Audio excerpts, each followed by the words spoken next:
It is another player signing here for the Cyclones, and as we get closer to the start of the season, we have another returnee coming back to the Clones. Pistol, Patrick Polino, the nickname that nobody ever knew why it was called that, but you said it, that somebody started saying it. You're not Peter. This is Pistol. Yeah, no, doesn't make sense. I don't know how it came about, but it stuck. So here we are. So, hey, and here we are, and here you are coming back to the Cyclones for another year. Patrick, it was kind of an interesting season last year because you kind of sort of spent half the year with us, but it really felt like it was like 1/3 of the year was with the Cyclones, 1/3 was with Rochester, and then another third, unfortunately, was dealing with the hand injury. So, I mean, how would you kind of summarize your, I don't know, would you call it your first full pro season? Because you played with the Amherst the year before, but it didn't feel like a complete year. Yeah, I guess it was kind of like first full year. Obviously I didn't play the whole year. So it was a little weird. Kind of felt like the year before still. I only played like 30 games, 40 games. So yeah, I mean it was tough getting hurt, but missing a lot of time. I wish I got more games in, but I felt good and confident in my game and was happy with how the season went. So I don't know if it's something that you'd be willing to talk about or not, but it's kind of long forgotten at this point. The Cyclones season ending at the beginning of May, 7-game series against Toledo. You played in all 7 of those games, had one very memorable goal. But that was like right after coming back from the hand injury, like shortly after that. So were you 100% or were you kind of rushing to get back? I wouldn't say I was 100%. I mean, my legs were good. I was ready to go. Hand just wasn't really there. I felt like, having it taped up and stuff. So, no, I think physically, like fit wise, I was good. And I was mentally ready to play in the playoffs. Just hand kind of hindered me a little bit on what I could and couldn't do. Hadn't really gotten hit or anything before the playoffs started. So just getting back into that and, being out like 8 or 10 weeks, I don't remember what it was, but kind of takes a little bit to get back in the swing of a game. And then you get tossed in the playoffs against a really good team. So yeah, it was a little tough. Well, you got hurt in Rochester too. So at the time, did you, I thought, at least from what I remember, and I could be forgetting because a lot's happened, but I think I remember hearing like, we weren't sure if we were going to get you back last season. So was there ever a point where you were questioning if your season was done? And then also like, did you know you were coming back to Cincy long before you got healthy enough to play? Or did you think there was a chance you were staying in Roch? No, I honestly thought my season was done based on, what the doctor was saying originally. And then I ended up healing a little quicker than people thought. Didn't know or have a heads up I was coming back to Cincy or anything. Just when I got cleared, got called in the office and said you guys needed me for a little playoff push. So it was good to be back though. I really liked the guys and everyone last year. And, just playing in the playoffs was awesome. So yeah.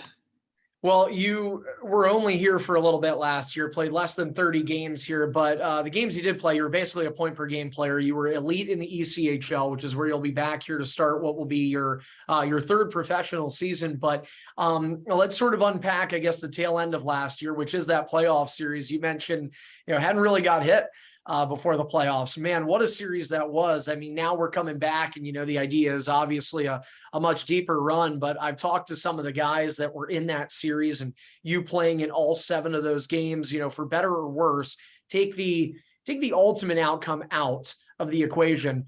What was that experience like, your first time playing playoff hockey at the professional level? Yeah, I mean, it was great. Both buildings were jammed pretty much every game. It was hard physical hockey, how you expect playoffs to be. I thought we were going to have them there. We just got unlucky with a couple of the games. But no, it was a good experience. Obviously, you need experience to win, and we were a little inexperienced, so it's good learning. Good learning for the guys that are coming back, and then just have that hunger to get past the first round and see how far we can take it. What's your favorite goal with the Cyclones, and why is it game 3 in overtime? No, that was a good one. It was tough that it was called no goal at the start, but you know, glad it ended up being a goal, and that's just a cool moment when the whole team jumps off the bench and comes and celebrates. So yeah, that was definitely a good one. Not to be selfish, I was so mad when that game ended because I didn't call it as a goal. Like I am, what am I, 100 feet away? So I've got to go with what they're giving me. I Yeah, saw the net come off, it goes through. And if you remember, well, like you just said it was immediately like, and sometimes you can tell by the ref gestures, like he was so adamant on it being no goal that I yeah, called it as such. And I wish I had that back because that would have been my only like OT game. Like both games that ended in overtime for me were the worst goals possible yeah. because, Theirs was horrible. oh my gosh, I don't even know what I said. I'd have to look back. I'd have to be like, oh, Albert dumps it in, it caroms around, and it's in the Yeah, back of the net. yeah, that was crazy. Yeah. I've never seen a goal like that. So that was definitely a tough one to lose because it was such a long game, Yeah.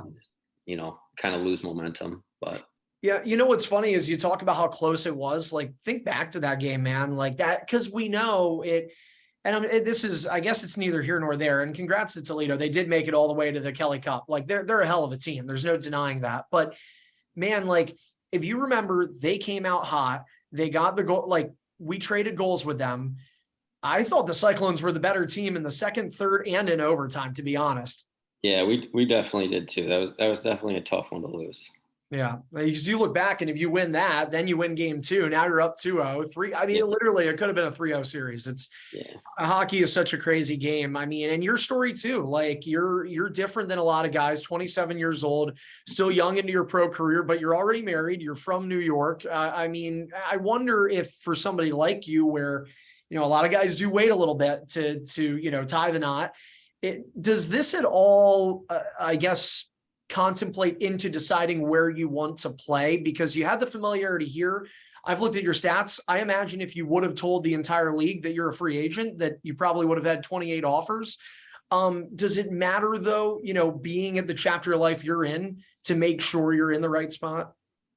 yeah. I think so. I mean, I can't just think about myself anymore. My wife and I made the decision. She loved Cincy last year. I think it's a great city. There's a lot to do. Not too far from home, so that's nice. Our parents can come up pretty much whenever. And then yeah, I mean we just enjoyed being there. Games are fun. Fans are great. I mean it's just a cool place to play. Well, I also wonder if it helps too that when you get the call ups, it's nice because you and your wife just get to go back home. Yeah, pretty much. Only being an hour from Rochester, we have our place here, so it's good. What is kind of your approach as you enter in this season? You are coming in on an SPC deal, which you did last year. And by the way, I should mention you were called up to Providence for a little bit as well last season. So you have multiple stops in the AHL. But what is the approach for you? Are you anticipating being here year round? Are you looking at this as, yet again, another opportunity to prove to, the Amherst that you can be in the AHL? What's kind of your stance?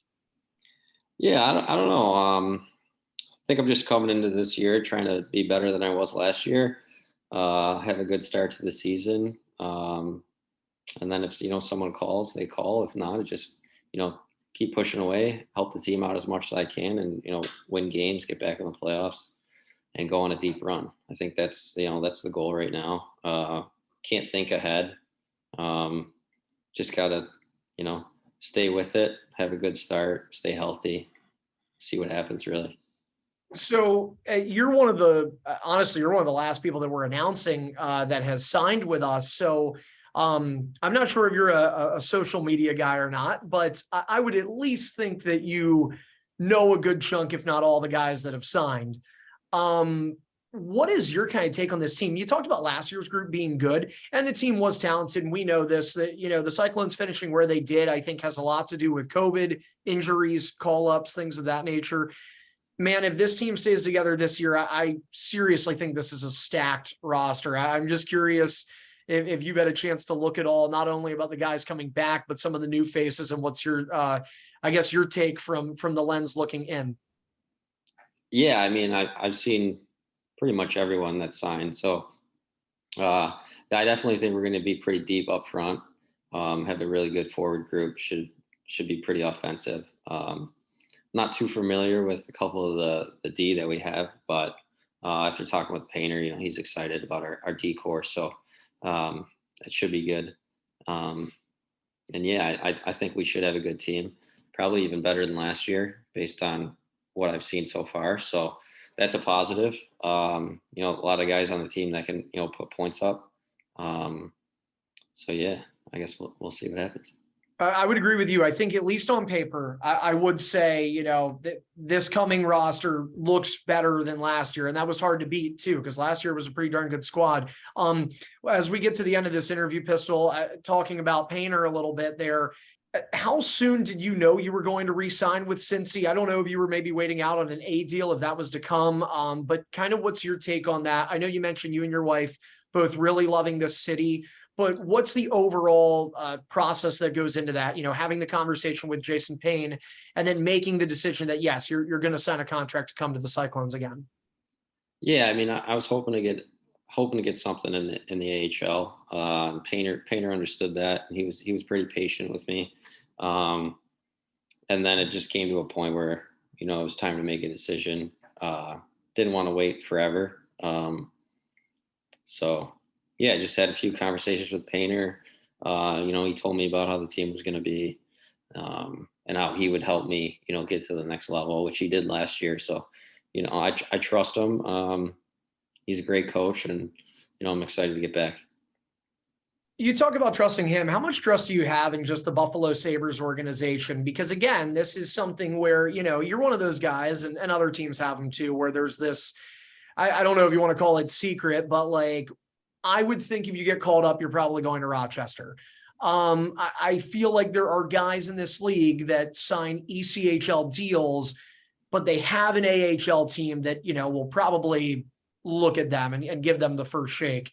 So how important is it? Because now this will be your third year being a part of that Buffalo Sabres pipeline. You talked about how Painter said, hey, I can help you develop and get looks at the next level. He did that for you last year. I know we had a lot of conversations with Seth Apper, last offseason, that, again, even though you weren't on an AHL deal, we knew we were going to bring you in here and you'd probably get a look, which you did. So, do you value kind of that cohesiveness at all three levels from the ECHL up? Yeah, I mean, I think it's a good thing when, the whole, the three teams and the three leagues, have open communication with each other. And definitely talk a lot about, all the players that are playing. So yeah, I mean, I have a good relationship with the guys in Rochester. I enjoy my time there. I mean, it's a good spot to be. So yeah, I mean, if that happens, it happens. But if not, I mean, it's not gonna break me down. I'm just, looking to have a good year and go from there.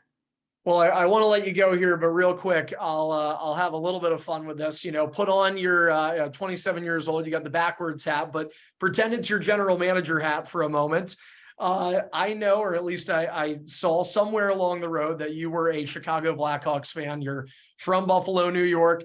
Pretty damn good player on the Blackhawks that's from Buffalo, New York. His name is Patrick Kane, if anybody hasn't heard of him. And at least the talk in the NHL right now is, will we see Kane and Taves move? I mean, man, that's for everybody that talks about the Crosby-Malkin duo, there's Kane and Taves, and they've got one more cup. So, I mean, what is actually, no, I'm wrong. They both have 3 cups. But just the Hawks did it from 10 to 15. So do you have any opinion on that? What do you think? Because a lot of people are saying they might leave this season. Yeah, I don't know. It's a tough situation with they're kind of going through a full rebuild, and got a lot of young guys, and they may want to stick around for that. They may not want to go through a rebuild and want to try and win another Stanley Cup. So I guess it's a toss up, really. I mean, we'll see what happens. I mean, if a good team comes along, I'm sure one of them will want to go there. So yeah, I don't really know. If Kane tells you as the GM, I want to trade, what do you want in return? Some good players and a couple first round picks. Some good players. Yeah. I love it. I love it. Well, we'll find out this year, but first, before that, well, at least I don't think they'll move him before the season starts. But before we eventually see the Patrick Kane sweepstakes, we will see Patrick Polino in a Cyclones jersey here come next month. Cyclones season kicks off on the road, and then on October 29th, it is first face-off back at Heritage Bank Center, Saturday at 7:30. Go to cycloneshockey.com to get your tickets. Patrick Polino, our latest player signing, coming back to the Cyclones for year 2. Pistol, great catching up with you, man. Glad we were able to get some words out of you, and look forward to seeing you here come training camp. Yeah, you too. Thanks.